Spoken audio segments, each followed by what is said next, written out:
जय हिंद दोस्तों, हमारे यूट्यूब चैनल पढ़ाकू छात्र में आप लोगों का स्वागत है। दोस्तों, आज हम लोग हिंदी साहित्य से संबंधित जो 25 प्रश्नों का डेली एमसीक्यू प्रश्नोत्तरी हल करते हैं, उससे संबंधित प्रश्नों को आज हम लोग फिर दोस्तों हल करेंगे। लेकिन इससे पहले मैं बताना चाहूँगा, इसके पहले की जो वीडियो अगर आप देखना चाहते हैं तो हमारे यूट्यूब चैनल के प्लेलिस्ट में हिंदी साहित्य एमसीक्यू नाम की प्लेलिस्ट, उसमें जा करके आप इससे पहले की वीडियोज़ को देख सकते हैं और अपना स्व आकलन कर सकते हैं। तो चलिए दोस्तों, हम लोग अपने पहले प्रश्न की शुरुआत करते हैं। प्रश्न नंबर 1, गोस्वामी तुलसीदास की रचनाओं में मुख्यतः कौन सा रस प्रधान है? ऑप्शन दिया गया है, ए शांत रस, बी वीर रस, सी भक्ति रस, डी करुण रस। दोस्तों, इसका जो सही ऑप्शन है ऑप्शन नंबर सी, भक्ति रस। प्रश्न नंबर 2, किस हिंदी कवि को कविराय की उपाधि दी गई है? ऑप्शन दिया गया, ए केशवदास, बी सुंदरदास, सी सूरदास, डी तुलसीदास। दोस्तों, इसका जो सही ऑप्शन है ऑप्शन नंबर बी, सुंदरदास। प्रश्न नंबर 3, निराला की कविताओं में किस प्रकार का बिंबात्मक प्रयोग अधिक मिलता है? ऑप्शन दिया गया, ए प्रकृति चित्रण, बी ऐतिहासिक घटनाएं, सी धार्मिक प्रतीक, डी सामाजिक व्यंग। दोस्तों, इसका जो सही ऑप्शन है ऑप्शन नंबर ए, प्रकृति चित्रण। प्रश्न नंबर 4, किसे आधुनिक हिंदी नाटक का जनक कहा जाता है? ऑप्शन दिया गया है, A Jaishankar Prasad, B Bharatendu Harishchandra, C Vishnu Prabhakar, D Dharamvir Bharati. दोस्तों, इसका जो सही ऑप्शन है option number B, Bharatendu Harishchandra. प्रश्न नंबर 5, आलोचना का पहला व्यवस्थित ग्रंथ किसे माना जाता है? दोस्तों, ऑप्शन दिया गया, ए रस गंगाधर, बी साहित्य दर्पण, सी काव्य प्रकाश, डी दस रूपक। दोस्तों, इसका जो सही ऑप्शन है ऑप्शन नंबर बी, साहित्य दर्पण। प्रश्न नंबर 6, निम्नलिखित में से कौन सा काव्य ग्रंथ भक्ति काव्य की श्रेणी में नहीं आता? ऑप्शन दिया गया, ए रामचरितमानस, बी पद्मावत, सी भगवान श्री कृष्ण की लीला, डी गीता गौनस्वामी। दोस्तों, इसका जो सही ऑप्शन है ऑप्शन नंबर डी, गीता गौनस्वामी। प्रश्न नंबर 7, इसमें से कौन सा महाकाव्य नहीं है? ऑप्शन दिया गया, ए साकेत, 2 कामायनी, 3 महाप्रस्थान, 4 प्रिय प्रवास। दोस्तों, इसका जो सही ऑप्शन है ऑप्शन नंबर 3 सही है, महाप्रस्थान। प्रश्न नंबर 8, आधुनिक हिंदी नाटक का जनक किसे माना जाता है? ऑप्शन दिया गया, ए भारतेंदु हरिश्चंद्र, बी प्रेमचंद, सी शरद चंद्र चट्टोपाध्याय, डी रामविलास शर्मा।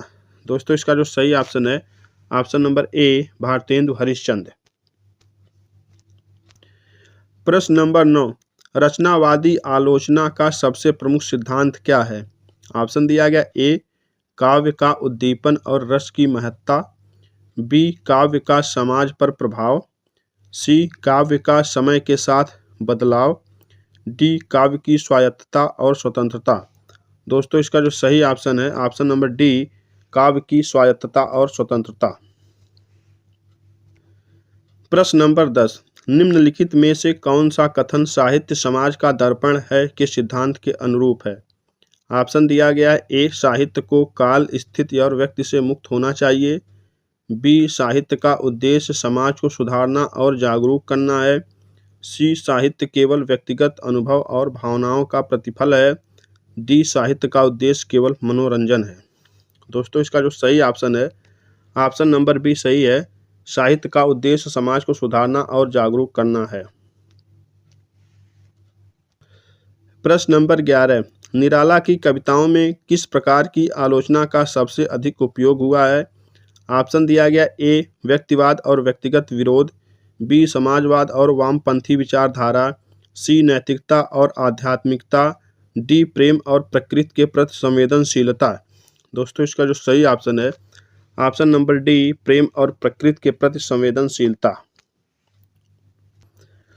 प्रश्न नंबर 12, किसने सूर सागर को हिंदी साहित्य का पहला पूर्ण काव्य ग्रंथ माना? ऑप्शन दिया गया ए रामचंद्र शुक्ल, बी महात्मा गांधी, सी शंकर पाटिल, डी आचार्य हजारी प्रसाद द्विवेदी। दोस्तों इसका जो सही ऑप्शन है, option number A Ramchandra Shukla.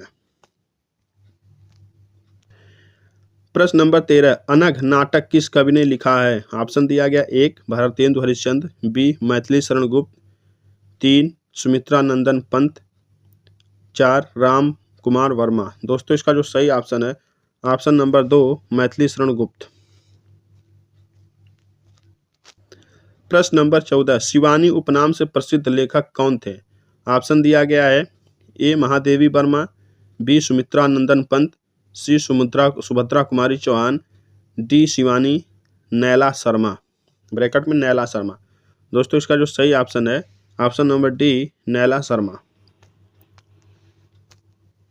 प्रश्न नंबर 15, जागरण का युग किसे कहा गया है? ऑप्शन दिया गया ए आदि काव्य, बी भक्ति काव्य, सी मध्यकालीन साहित्य, डी नवजागरण युग। इसका जो सही ऑप्शन है, ऑप्शन नंबर डी नवजागरण युग। प्रश्न नंबर 16, किसने समाजवाद और साहित्य के विषय पर व्यापक लेखन किया?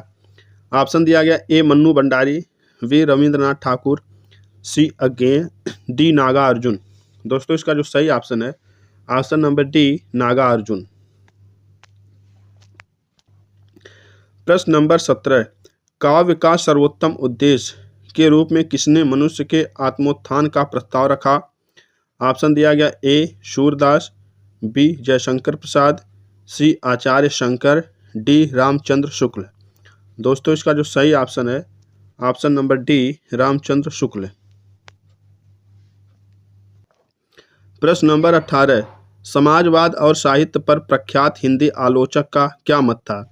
ऑप्शन दिया गया ए साहित्य केवल व्यक्तिगत अनुभवों का चित्रण है, बी साहित्य का उद्देश्य समाज में व्याप्त असमानताओं को उजागर करना है, सी साहित्य का उद्देश्य केवल मनोरंजन करना है, डी साहित्य का उद्देश्य राष्ट्रीयता को बढ़ावा देना है।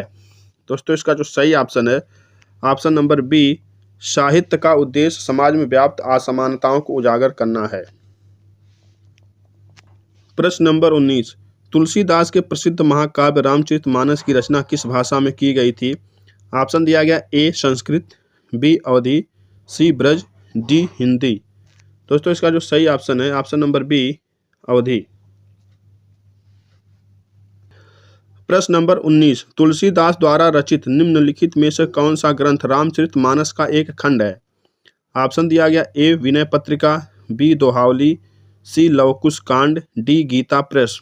दोस्तों इसका जो सही ऑप्शन है, ऑप्शन नंबर सी लवकुश कांड। प्रश्न नंबर 20, तुलसीदास जी का जन्म किस स्थान पर हुआ था? ऑप्शन दिया गया A Kashi, B Soron Uttar Pradesh, C Rajapur Chitrakoot, D Varanasi. दोस्तों इसका जो सही ऑप्शन है, option number C Rajapur Chitrakoot. प्रश्न नंबर 21, तुलसीदास ने भगवान राम के आदर्शों को प्रचारित करने हेतु किस प्रकार की भक्ति का समर्थन किया? ऑप्शन दिया गया ए साकार भक्ति, बी निर्गुण भक्ति, सी योग मार्ग, डी ज्ञान मार्ग। दोस्तों इसका जो सही ऑप्शन है, ऑप्शन नंबर ए साकार भक्ति। प्रश्न नंबर 22, तुलसीदास ने निम्नलिखित में से किस राजा के दरबार में अपनी उपस्थिति दर्ज कराई थी? ऑप्शन दिया गया ए अकबर, बी महाराणा प्रताप, सी मान सिंह, डी राजा टोडरमल। दोस्तों इसका जो सही ऑप्शन है, ऑप्शन नंबर ए अकबर। प्रश्न नंबर 23, तुलसीदास ने निम्नलिखित में से किस ग्रंथ में भक्ति और नीति पर केंद्रित दोहे लिखे हैं? ऑप्शन दिया गया ए रामचरितमानस, बी विनय पत्रिका, सी दोहावली, डी कवितावली। दोस्तों इसका जो सही ऑप्शन है, ऑप्शन नंबर सी दोहावली। प्रश्न नंबर 24, मीराबाई किस भक्ति परंपरा से संबंधित थी? ऑप्शन दिया गया ए निर्गुण भक्ति, बी सगुण भक्ति, सी शैव परंपरा, डी तांत्रिक परंपरा। दोस्तों इसका जो सही ऑप्शन है, ऑप्शन नंबर बी सगुण भक्ति। प्रश्न नंबर 25, मीराबाई का जन्म राजस्थान के किस स्थान पर हुआ था? ऑप्शन दिया गया है ए चित्तौड़गढ़, बी मेड़ता, सी उदयपुर, डी बीकानेर। दोस्तों हमारे चैनल को लाइक करें और सब्सक्राइब करें। दोस्तों इसका जो सही ऑप्शन है ऑप्शन नंबर बी मेड़ता।